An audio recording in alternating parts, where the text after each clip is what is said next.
Сәлем достар, сіздермен бірге қызық фильм. Бүгін бізде 2017 жылы шыққан «Игра Джеральда» деп аталатын триллерге қысқаша шолу. Джесси есімді әйел өзінің күйеуі Джеральдпен бірге қала сыртындағы үйге демалыстарын өткізуге барады. Келе жатып, Джеральд көлігімен жолдың үстінде өліп қалған тышқанды жеп тұрған итті қағып кете жаздады. Әйелі итті аяп кетіп, иттің мойнындағы қарғы бауды байқайды. Джеральд бірден Джессиге итті асырап алмайтындығын ескертті. Джесси тоңазытқыштан бірнеше стейктарды тауып, біреуін табаққа кесіп салады. Сөйтіп етпен бірге далаға шығып, бағанағы итті шақырады. Ит абайлап жақындағанда, келіп қалған Джеральдті көріп, қорқып қашып кетеді. Джеральд әйелінің итті тамақтандырғысы келгенін түсініп, бұл стейктің $200 тұратындығын айтады. Джесси одан ет үшін кешірім сұрады, бірақ күйеуі оған ашуланбайды, себебі ол әйелін жұмсақ жүрегі үшін жақсы көріп қалған. Ерлі-зайыптылар етті сыртта қалдырып, есікті құлттамай үйге кіріп кетеді. Джесси жаңа киім киіп алып, киім биркасын жоғарыдағы полкаға қояды. Керуетке жатып күйеуін шақырады. Джеральд бөлмеге екі қол кісенмен бірге кірді. Джесси таң қалып жаңа экспериментке келіседі. Күйеуі оның қолдарын керуеттің бағаналарына бекітіп қойғаннан кейін Виаграны ішіп алады. Джеральд бейтаныс біреудің рөлін ойнап, Джессиге көмекке шақыруын сұрайды. Сәлден кейін бұл төсек ойыны Джессидің ашуына тие бастады. Ол күйеуіне тоқтауын сұрайды, бірақ әйелінің қарсыласуы Джеральдті одан сайын қоздырады. Джесси күйеуіне ұрсып, тоқтап, оны босатуын талап етеді. Оны күйеуінің мұндай төсек ойындарына қызығушылығы таң қалдырып, кісендерден босатуын сұрайды. Джесси мұндай жаңа нәрселер олардың некелерін құтқара алмайтындығын айтады.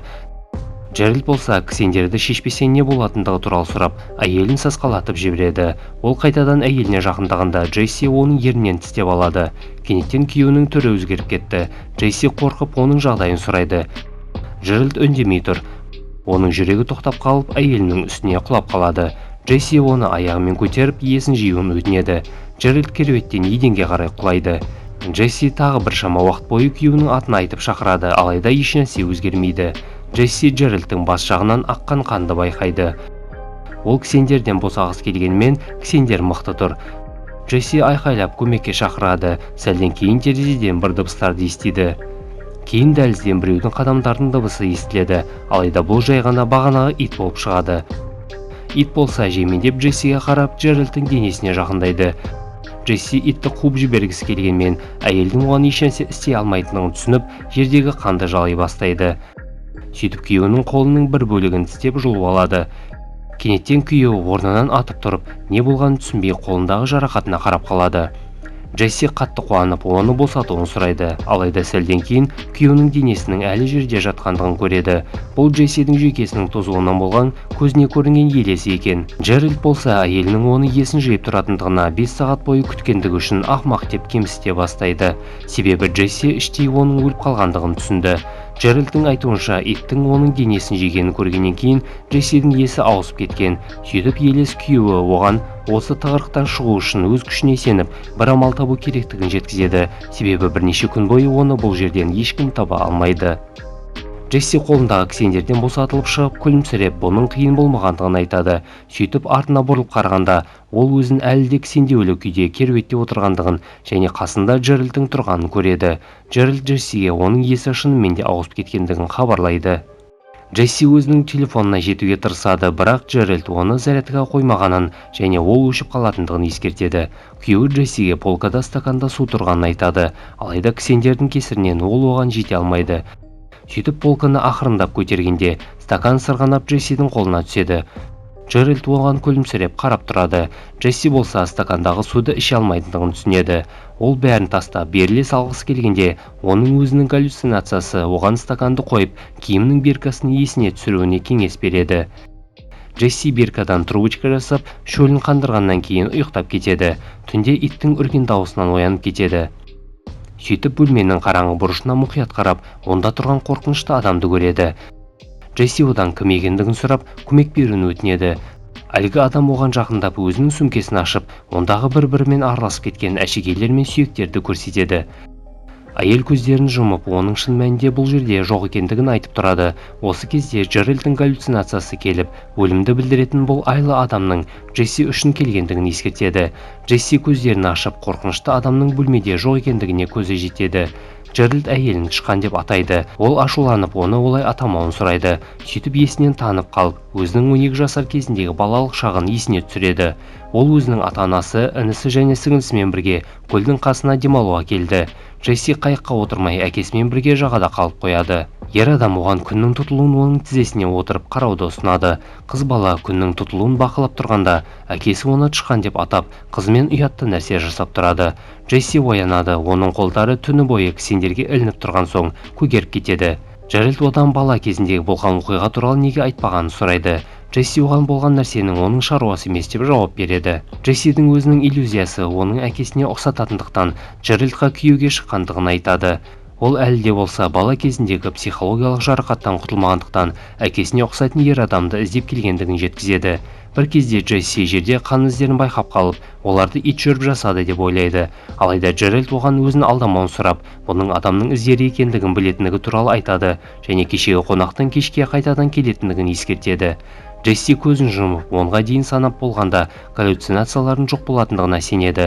Бірақ ол қайтадан балалық шағын есіне түсіреді. Ол өзінің бөлмесінде әкесімен бірге отыр. Әкесі болса араларындағы болған нәрсесі туралы анасына айтып беретіндігін хабарлап, эмоционалдық қысым көрсету арқылы қорқытады.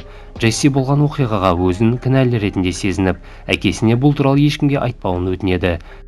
Джесси иттің оның аяғын жалап тұрғаны кесірінен оянып кетеді. Ол итті итеріп жібергенде ит оны тістеп үлгереді. Джеральд шамалдан кейін ит қайтадан оған атылатындығын және ендігі жолы итке әлі келмейтіндігін ескертеді. Күйеуінің елесі оған полиция мен медиктердің олардың өлі денелерін қандай күйде тауып алатындығы туралы әңгімесін айта бергенде, ол қайтадан ұйқыға кетеді. Ол өзінің бала кезіндегі қызға келеді. Қыз оған құтылып шығу үшін барлық нәрсенің бар екендігін, ол үшін есіне түсіру қажеттілігі туралы айтады. Джесси отбасылық кешкі ас кезін есіне түсіреді. Сол кезде ол бокалды қолмен қатты қысып жіберген сонша, ол сынып қалып қолдарын жарақаттап алады. Есін жиған Джесси стаканды сындырып, әйнекпен өзінің білек жағын кесіп жібереді. Сөйтіп бір қолын кісеннен шығарып алады. Босағаннан кейін ол керуетті тумбочкаға дейін итеріп, аяғымен телефонды алады. Алайда оның зарядкасы бітіп, іске қосылмайды. Болмаған соң кісеннің кілтіне дейін қолын созып, аузымен кісенді ашады. Ваннаға жетіп бірінші су ішіп алғаннан кейін қансарған қолын орап алады. Бөлмеге оралғанда шаршағаннан және көп қан жоғалтқанның әсерінен есінен танып қалады. Ол иттің оның қолын жей бастаған сәтте оянып кетеді. Джесси тұрып полкадан кілтті алғанда иттің ырылдаған дауысын естиді. Бұрылғанда иттің дәл жаққа қарап тұрып қашып кеткендігін көреді. Джесси бөлмесінен шығып қараңғыда тұрған адамды байқайды. Ол соған қарай жүріп, сен жай ғана айдың нұрынан жаралғансың деп қайталап келе жатады. Бейтаныс адамға жетіп, ол өзінің сақинасын соған ұстатып қояды. Сөйтіп көлікке отырып кетіп қалады. Шаршағанның әсерінен ол зорға дегенде көлікті айдап келе жатады. Артқы айнадан ол айлы адамның отқандығын байқайды. Ол Джессиге жақындап құлағына тышқан деп сыбырлағанда, көлік барлық жылдамдықпен ағашқа соғады. Жол апаты біреулердің үй жанында болған соң, үйдің иелері оған көмектеседі. 6 айдан кейін Джесси үстелдің қасында отырып, өз-өзіне хат жазады. Ол барлығына амнезия болып ешнәрсе есінде қалмағанын айтқан екен. Түн сайын ол айдың нұрынан жарылған адам оның бөлмесінде болып қарап тұрғаны туралы қорқынышты түс көреді. Оқиға болған үйде полиция Джессидің жоғалған сақинасын ақыры таппады. Сақтандыру компаниясы Джессиге оның күйеуінің қайтыс болуына байланысты өтемақы төлеген. Сол қаражатқа ол зорлықтан зардап шеккен балаларға көмек қорын құрады. Ол өзінің әр клиентіне бала кезіндегі әкесімен болған оқиға туралы айтып береді. Кейін ол газеттен полицияның Жубер деген адам өлтіруші мен бейіттерді тонаушыны ұстағаны туралы оқиды. Ол бейіттерді тонап, мәйіттердің аяқ-қолдарын кесіп, әшекейлерін жинап жүрген екен. Джесси оның фотосынан оған келген ай адамы деп таниды. Полиция Жубердің үйінен оның отбасы мүшелерінің денелерін және құлақтары мен саусақтарға толы 50 шақты банкаларды табады. Джесси Жуберге жаза тағайындаған сот залына келеді. Жубер оны көргенде танып қойып, оқиға болған үйдегі Джессидің айтқан сөздерін қайталайды. Джесси Жубердің бетіне қарап, оның түрінен әкесі мен Джеральдті көреді. Джесси оған оны бірінші рет көргеніне қарағанда, қазір әлдеқайда кіші екендігін айтады. Сөйтіп сот залынан шығып кетеді. Осымен фильм аяқталды. Достар, видео ұнаса каналға тіркеліп лайк басып пікір қалдыруды ұмытпаңыздар. Қызықты фильмдерде кездескенше.